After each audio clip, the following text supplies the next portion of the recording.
Assalamualaikum warahmatullahi wabarakatuh. Perkenalkan, kami siswa SMK Negeri 1 Purbalingga akan mempresentasikan hasil kerja kami. Sebelum itu, marilah kita perkenalan diri terlebih dahulu. Nama saya Hamdan Iqbal Maulana, absen 19. Nama saya Dwi Intan Fatur Rahma, absen 7. Nama saya Istiqomah Khairunnisa, absen 17. Nama saya Muhammad Mindan Eka Putra, absen 21. Nama saya Rizatur Andrino, absen 30. Saya Rizky Cibubranto, absen 31. Ya, jadi kami di sini akan menjelaskan tentang Kerajaan Singasari dan Kerajaan Kediri. Berikut adalah hasil kerja kami. Kerajaan Singasari atau Kerajaan Tumapel merupakan sebuah kerajaan bercorak Hindu-Buddha yang didirikan oleh Ken Arok atau disebut juga sebagai Ken Angrok pada tahun 1222. Sejarah kerajaan ini terkait erat dengan sosok Ken Angrok 1222 sampai 1247 yang adalah pendiri Wangsa Rajasa sekaligus Kerajaan Tumapel. Letak geografis kerajaan ini sekarang diperkirakan berada di daerah Kecamatan Singasari, Kabupaten Malang, Provinsi Jawa Timur. Berdasarkan informasi yang tertulis di Prasasti Kudadu, nama resmi Singasari adalah Kerajaan Tumapel. Kemudian, di dalam Kitab Negara Kertagama, ibu kota Kerajaan Tumapel awalnya terletak di Kutaraja. Namun, pada tahun 1253, Raja Singasari Wisnuwardana mengganti nama ibu kota dari Kutaraja menjadi Singasari. Yang melatar belakangi berdirinya Kerajaan Singasari yaitu Kerajaan Singasari berdiri diakibatkan oleh Ken Arok yang saat itu menjabat sebagai Bupati Tumapel, yang memenangkan perang dengan Kerajaan Kediri dan membunuh rajanya bernama Kertajaya. Di wilayah kekuasaan Kerajaan Kediri, Ken Arok kemudian mendirikan Kerajaan Singasari. Di mana letak Kerajaan Kediri? Kerajaan Kediri terletak di Jawa Timur. Pusat pemerintahan kerajaan ini ada di Kota Daha dan sekarang lebih dikenal dengan nama Kota Kediri. Sebelum berada di Daha, pusat kerajaan Kediri berada di wilayah Kahuripan. Yang melatar belakangi berdirinya kerajaan Kediri adalah karena Raja Airlangga dari Medang Kamulan membagi kerajaannya menjadi dua, yaitu Kerajaan Kediri untuk Samarawijaya dan Kerajaan Jenggala untuk Panji Karasakan. Saya akan menjelaskan sistem dan perkembangan pemerintahan Kerajaan Singasari. Pemerintahan dari Kerajaan Singasari berpusat di Jawa bagian timur, di mana sistem pemerintahan tersebut sempat mengalami perkembangan yang sangat pesat, tapi juga harus mengalami kemunduran karena adanya sengketa, karena terjadi perebutan kekuasaan. Hal itu terjadi karena pada saat berdirinya kerajaan tersebut, sistem pemerintahan dan juga kehidupan politik yang diterapkan lebih fokus kepada pengembangan wilayah kekuasaan. Tentunya, hal tersebut tidak bisa dipungkiri karena membawa kesuksesan tersendiri, terbukti dengan adanya keberhasilan dalam menguasai wilayah Sunda, Malaka, Bali, dan Kalimantan. Akan tetapi, di sisi lain, dalam kerajaan itu sendiri justru mengalami pengeresponan karena adanya perebutan kekuasaan. Yang kedua adalah sistem pemerintahan Kerajaan Kediri. Kerajaan Kediri mengalami 4 kali perubahan. Yang pertama, Kameswara. Raja Kerajaan Kediri yang bergelar Sri Maharaja Rake Sirikan Sri Kameswara Sakala Buwana Tustikarana Sarwani Warya Wirya Parakrama Tigjayotunggadewa yang lebih dikenal sebagai Kameswara dari tahun 1115 sampai 1130. Lancana kerajaannya adalah tengkorak yang bertaring disebut Candra Kapala. Dalam masa pemerintahannya, MPU Darmaja telah mengubah Kitab Samaradana. Dalam kitab ini, sang raja dipuji-puji sebagai titisan Dewa Kama, dan ibu kotanya yang keindahannya dikagumi seluruh dunia bernama Dahana. Permaisurinya bernama Sri Kirana yang berasal dari Janggala. Yang kedua adalah Jayabaya, Raja Kediri ketiga yang bergelar Sri Maharaja Sri Kroncarya Dipa Handa Buana Palaka Parakramanindita Dikjaya Tunggadewa nama Sri Gandra dengan prasasti-nya pada tahun 1181. Raja Kediri paling terkenal adalah Prabu Jayabaya. Di bawah pemerintahannya, Kediri mencapai kejayaan. Keahlian sebagai pemimpin politik yang ulung, Jayabaya termasyur dengan ramalannya. Ramalan-ramalan itu dikumpulkan dalam satu kitab yang berjudul Jongko Joyoboyo. Dukungan spiritual dan material dari Prabu Jayabaya dan hal budaya dan kesusastraan tidak tanggung-tanggung. Sikap merakyat dan visinya yang jauh ke depan menjadikan Prabu Jayabaya layak dikenang. Yang ketiga, Srengga Kertajaya. Kondisi ekonomi dan sosial Kerajaan Singasari. Prasasti-prasasti peninggalan Kerajaan Singasari dan berita asing tidak banyak memberikan keterangan tentang kehidupan perekonomian. Namun, apabila dilihat dari letaknya, Kerajaan Singasari berada di daerah lembah Sungai Brantas yang memiliki tanah sangat subur. Oleh karena itu, diduga kuat masyarakatnya menggantungkan kehidupan pada sektor pertanian. Di samping itu, keberadaan Sungai Brantas juga dimanfaatkan oleh rakyat maupun penguasa Singasari untuk membangun sektor perdagangan. Berdasarkan kitab Negara Kertagama Pararaton dan berita dari Cina, diketahui bahwa masyarakat Singasari terbagi atas kelas atas, keluarga raja dan bangsawan, dan kelas bawah, rakyat jelata. Di samping itu, ada pula kelompok tetua agama, baik pendeta, Hindu atau Buddha. Kondisi ekonomi Kerajaan Kediri.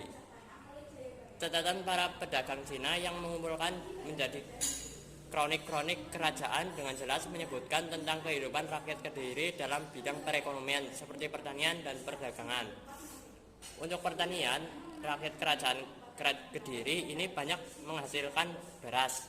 Sedangkan untuk perdagangan antara lain yang laku di pasaran pada masa itu adalah emas, perak, daging, kayu cendana, pinang, dan lain-lain. Dari pajak yang dihasilkan berupa hasil bumi telah dikenal sistem pertukaran dengan uang emas atau perak. Letak Kediri juga sangat strategis karena di antara Indonesia Timur dan Indonesia Barat membuat perkembangan ekonomi masyarakat di Kediri yang semakin maju. Kehidupan sosial budaya Kerajaan Kediri. Kondisi masyarakat Kediri sudah teratur. Penduduknya sudah memakai kain sampai di bawah lutut, rambut diurai, serta rumahnya bersih dan rapi. Dalam perkawinan, keluarga pengantin menerima mas kawin berupa emas.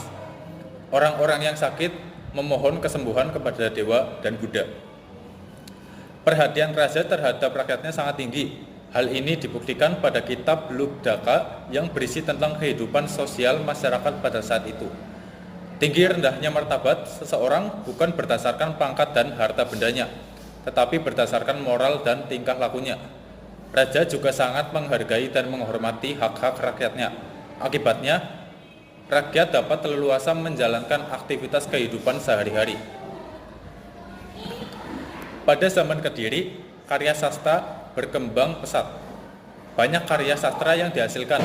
Pada masa pemerintahan Jayabaya, Raja pernah memerintahkan kepada Empu Sedah untuk mengubah kitab Bharatayuda ke dalam bahasa Jawa kuno. Karena tidak selesai, pekerjaan itu dilanjutkan oleh Empu Panuluh. Dalam kitab itu, nama Jayabaya disebut beberapa kali sebagai sanjungan kepada rajanya.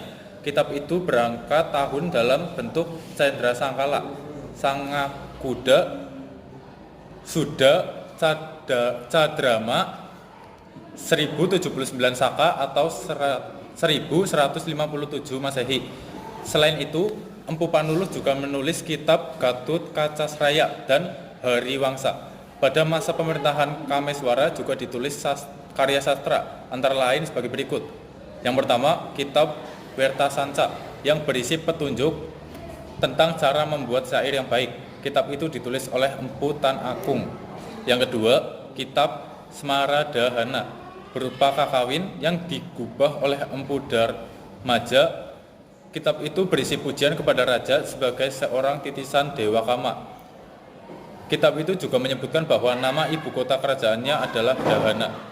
Yang ketiga, kitab Lubdaka ditulis oleh Empu Tan Agung. Kitab ini berisi kisah Lubdaka sebagai seorang pemburu yang mestinya masuk neraka. Karena pemujaannya yang istimewa, ia ditolong oleh dewa dan rohnya diangkat ke surga. Selain karya sastra tersebut, masih ada karya sastra lain yang ditulis pada zaman Kediri, antara lain sebagai yang berikut. Yang pertama, Kitab Kresnayana, karangan Empu Triguna yang berisi riwayat Kresna sebagai anak nakal, tetapi dikasihi setiap orang karena suka menolong dan sakti. Kresna akhirnya menikah dengan Dewi Rukmini. Yang kedua, Kitab Samanasantaka, karangan Empu Managuna yang mengisahkan bidadari Harini yang terkena kutuk Begawan Trena Windu. Ada kalanya cerita itu dijumpai dalam bentuk relief pada suatu candi. Misalnya cerita Kresnayana dijumpai pada relief Candi Jago bersama relief Partayajna dan Kunjarakarna. Yang kedua, kehidupan sosial budaya Kerajaan Singasari. Menurut kitab Pararaton dan Negara Kertagama, kehidupan sosial masyarakat Singasari meliputi suasana aman dan damai. Bahkan kehidupan religius mereka sudah maju sejak zaman Ken Arok. Hal ini karena di Kerajaan Singasari berkembang ajaran Tentrayana atau Siwa Buddha dengan kitab suci Tantra. Ajaran ini berkembang sejak periode pemerintahan Wisnuwardana hingga Kertanegara. Bahkan saat Jayakatwang menyerang Singasari, tengah dilakukan upacara Tentrayana bersama Mahamari bersama para pendeta. Kehidupan budaya masyarakat Singasari dapat diketahui dari peninggalan candi-candi dan patung-patung yang berhasil dibangunnya. Candi hasil peninggalan Singasari diantaranya adalah Candi Kidal, Candi Jago, dan Candi Singasari. Adapun arca dan patung hasil peninggalan Kerajaan Singasari antara lain patung Kendedes sebagai perwujudan dari Bajnya Paramita, lambang kesempurnaan ilmu, dan patung Kertanegara dalam wujud patung Joko Dolo. Selanjutnya, masa kejayaan Kerajaan Kendiri. Kendiri didirikan pada abad ke-11, tepatnya tahun 1045, dengan raja pertamanya Sri Samarawijaya setelah 2 abad berdiri. Kerajaan Kendiri mencapai puncak kejayaan pada masa pemerintahan Jayabaya yang berkuasa semenjak 1135 hingga 1159. Lalu ada masa kemunduran Kerajaan Kendiri. Kerajaan Kendiri mengalami kemunduran di masa pemerintahan Raja Kertajaya atau Dadang Gendis. Hal ini karena hubungan antara raja dan kaum Brahmana mengalami kerenggangan karena hak-hak dikurangi oleh kerajaannya. Akibatnya, kaum Brahmana membelot ke Tumapel yang diperintah oleh Ken Arok. Lalu, masa kejayaan Singasari. Masa keemasan Kerajaan Singasari sendiri adalah masa pimpinan Raja Kertanegara pada tahun 1268 sampai 1292 Masehi. Aktivitasnya sendiri antara lain adalah melakukan ekspedisi Pamalayu pada tahun 1275 hingga 1286. Hal tersebut dilakukan guna menguasai kerajaan lain dan melemahkan posisi Kerajaan Sriwijaya. Masa kemunduran Kerajaan Singasari tahun 1292 atau menjelang abad ke-13 merupakan masa di mana Kerajaan Singasari runtuh. Kerajaan Singasari pertama didirikan oleh Ken Arok dengan cara curang, yaitu membunuh rajanya untuk menggantikan posisinya. Selanjutnya, Kerajaan Singasari runtuh juga karena adanya pemberontakan. Kerajaan Kediri. 1. Candi Panataran terletak di lereng Gunung Kelut, Blitar, Jawa Timur. 2. Candi Mirigamar, lokasinya berada di daerah Sumber Gempol, Tunggulanggung, dibangun pada 1214 Saka. Memiliki relief unik dengan ukiran berbentuk sosok perempuan dan laki-laki. 3. Prasasti Jaring dapat dijumpai di daerah Jaring Kembaran Blitar, Jawa Timur, dibuat pada 1194 Masehi. Berisi mengenai pejabat Kediri yang mempunyai gelar inisial dari nama hewan, salah satunya macan kuning. Nomor 4, Prasasti Gantang, tertulis pada 1057 Saka, berisi tentang pembahasan pajak tanah oleh Jayabaya oleh Desa Ngantang karena telah mengabdi pada Kerajaan Kediri. Nomor 5, Prasasti Kamulan ditemukan di Desa Kamulan, Trenggalek, Jawa Timur pada 1194 Masehi. Pesan di dalamnya mengenai berdirinya Kabupaten Trenggalek pada Agustus 1994, menceritakan kekuasaan Raja Kertajaya. Nomor 6, Kitab Kakawin Bharatayuda karangan Empu Sedah dan Empu Panulu pada 1157.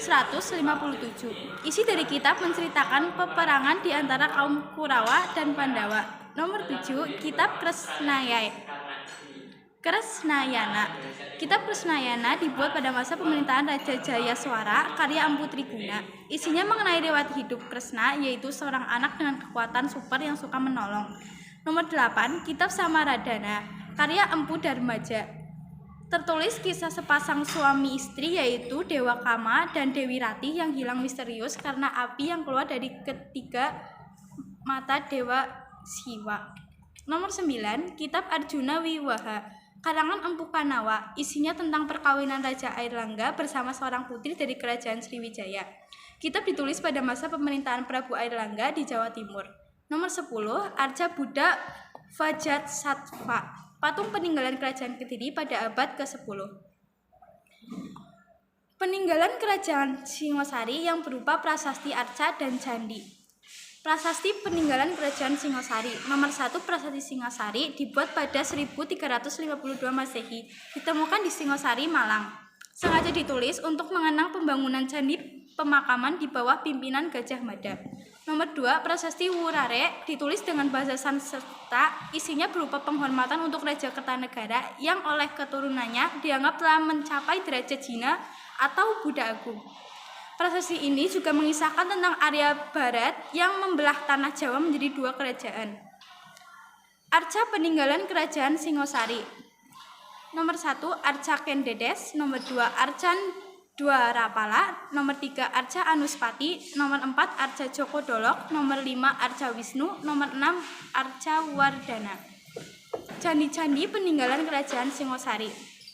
Nomor 1, Candi Kangenan, peristirahatan terakhir untuk Ken Arok, pendiri kerajaan Singosari. Nomor 2, Candi Singosari. Candi berbentuk bujur sangkar terletak di daerah Candi Renggo, Kecamatan Singosari, Malang. Terdiri dari tingkat bawah setinggi 2 meter, kaki yang tinggi, tubuh yang ramping, dan atap berbentuk limas. Tempat peristirahatan Raja Kertanegara. Nomor 3, Candi Jawi, dibangun pada abad ke-13, terletak di Desa Candi Wates, Kecamatan Prigen, Pasuruan. Didirikan atas perintah Kertanegara sebagai tempat ibadah bagi umat Siwa Buddha. Nomor 4, Candi Jago, dibangun atas pemerintahan Raja Kertanegara sebagai penghormatan terhadap ayahnya Sri Jaya Wisnuwardana alias Ranggawuni. Nomor 5, Candi Kidal, dibangun sebagai bentuk penghormatan atas Jaya Anuspati, rajanya yang kedua, struktur kental dengan budaya Jawa Timuran. Nomor 6, Candi Sumbarawan, terletak di Desa Toyomaro, Kecamatan Singosari, Malang. Candi ini memiliki kaki juga badan berbentuk stupa dan tidak dilengkapi dengan tanda seperti candi pada umumnya. Nomor 7, Candi Katang Lumbang, dibangun untuk peristirahatan terakhir Raja Tohjaya yang berkuasa pada 1248 Masehi.